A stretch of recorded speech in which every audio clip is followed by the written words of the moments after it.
All right, guys, so this video is going to be about the iPad connectivity to the Behringer Wing console. We already know how to start up our console. Then, our normal sequencing, we would go up, make sure the rack in the sound booth is turned on. Then we can go and we can turn on the rack and the one for the stage box behind the stage, behind the curtain. And then we can go to the amp room and turn on the mains and all of the amps for the mains. We can come back here. We know how to go in and load the SBCC master snapshot, and then how to go in, customize our channels, take out stuff we may not need, put in stuff we may need for the weekend, and then even insert some presets for vocalists or guitars, and then how to save that as a new snapshot for that weekend and date it for ourselves. So all of that, we are pros now. And so the next step is, hey, we're gonna be mixing on a Thursday night or a Sunday morning during sound check. We wanna be able to do that on the iPad. We also wanna be able to set up in-ears on a Thursday night and Sunday morning for our band. So how would we do that? So I've got the Behringer Wing already connected to the network. It's all working as it should be. And so now what we're going to do is we're going to go to our iPad. And this could be the iPads up on stage too. We do have a problem. The old iPads actually do not work with the new Behringer Wing app. So we're going to need some new iPads, or people are going to have to download the app on their phone and connect to the network on their phone to use it, which is doable. And some people have already done that already. So we're going to go to our iPad. There's two different apps. For the singers, or for the band, anyone on stage, for the in-ears, it's the Wing Q app. You can press that, pull it up. It's gonna pull up basically this section where the Behringer Wing will show. It's gonna say our name, SBCC Wing, and you would just click on it. If it didn't show, you could go and you could click rescan. Maybe someone left their iPad open and now it's not showing, it's a little confused, so you just hit rescan. And it would scan, and then it should show up. You'll get into here, and this is the important part. You need to do two things. First, we need to go to the mix over here. It says this is the drums mix. So we need to change this to whoever it needs to be. And our bus mixes are 1 through 8. It says B1, B2, B3, B4, B5, all the way through 8, right? And they're labeled mix 1, 2, 3, 4, 5, 6, 7, drums mix and keys mix. So you need to make sure that we are selected on the right mix. Don't have people selected on any of the other buses or even the matrices all the way down at the bottom there. We don't want them to be selected on any of those. We want them to be on their buses, right? So let's go. We're gonna select, this is gonna be bus 1, okay?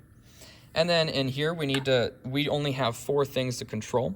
Now these can be assigned. We could put stuff in here.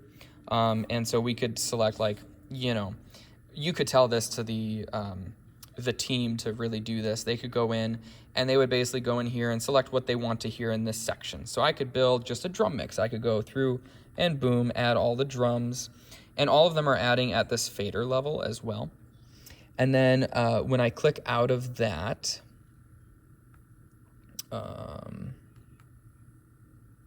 I click MCA again, and then all of a sudden now I've got my drum mix here. So I could now just control the drums overall level.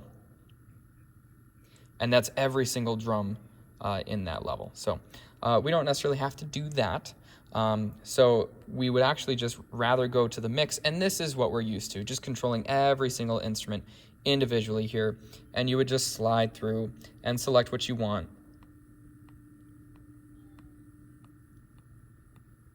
And turn it up and down.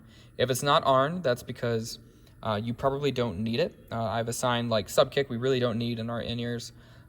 Snare bottom, we don't really need, so might as well just take that processing out of it. So there's some stuff in here. Bass dirt, you don't really want that. The bass guitar might put on their own overdrive or something, so they don't necessarily need to see that or hear that. So that's what you would do for an in-ear monitor mix for musicians on stage. Now we're going to go over the Wing Copilot app. And this is how you can actually control the soundboard. So that's going to be down here just like the Visi remote would be. So we're going to go down here. We're going to click the Wing Copilot app. It's going to pull up. It's going to be the exact same, what would that be called? GUI. It's going to be the same thing. It's going to pull that up. Then you're going to come into here, and you've got all sorts of different stuff that you can monitor. So right now it's going to auto kind of bring you into channels 1 through 12. We don't need that. You can find some stuff on here for sure, but I've set up everything on user 1 and user 2, and I've got some separation so that it doesn't get too confusing. We've got our main volume all the way on our right, and we can go through, got all of our drums section there, bass section there, guitars section here, keys, and then all of our vocals here. User 2 would be our mixing, specified kind of mixing area. So make sure it's swiped all the way over on the left.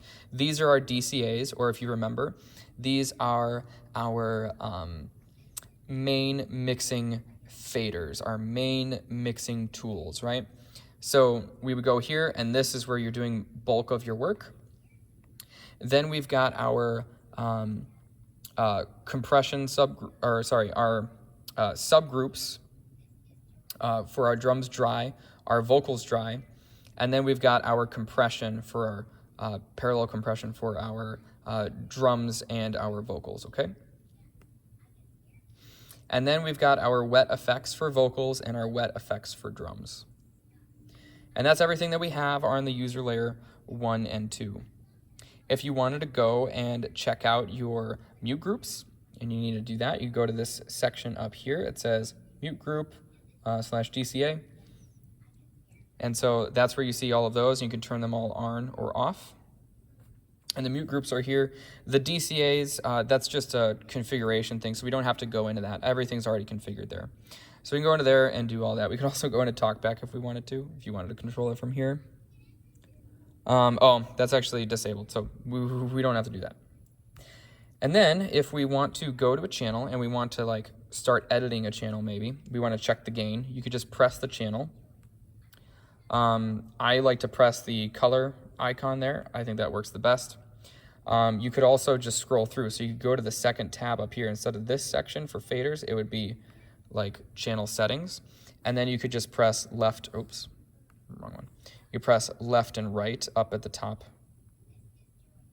right, and you go through and you find everything. And then you've got your whole channel strip here that you can adjust and mess with. Got the effects section, don't need to touch that. These are our metering sections. So when we are actually doing, if maybe you're looking for something that's like peaking, getting really hot, you could go into this metering section, and it shows you all the channels here, and you could see maybe there's a certain drum, and it'll tell you the channel number at the top here, and maybe that channel is running hot, and you'll see that it's like getting red at the way top. So then you could know, like, hey, that's too much, so you could bring that trim down on that channel. The other thing that's really cool on here, we don't need to use the sources or outputs, but RTA is so cool. I have this set up already as selecting the mains, okay? If you needed to change that, if it wasn't mains, you could press there, and then you want to select the main. So the main left and right, really. And then exit out of that. These are our main left and right. And when music is playing, I'll show you that in a second here. When music is playing, we get to see a really good representation of what that would actually look like. So we can go into here, and during the actual service itself, you can check for frequencies that are no good, that we don't want to see. And so you go, or maybe even you could do this during sound check on a Sunday morning or something. Just check kind of where we're hitting. And so we can go there, and let's just play a recording really quick. And we should be seeing some audio coming in. Yep, so this recording isn't playing on the house because I want you to be able to hear me. But we see some signal here. Let's skip to a further part in the song. And we've got a lot of signal coming through. So what we really don't want is anything like in this 3000 range that's super hot. This is what's really nice. You see there's a little bit of cavity right here. And I think that's really on purpose because there are some frequencies there that are really unpleasant, and we don't want to hear those. I think those are really what's sending our decibel readings over, in the 90s. When we've done some sound checking already on the board and some testing, we're actually hitting in 83 to 88 decibels, and that's really it. And it feels loud. It feels loud in the house for sure.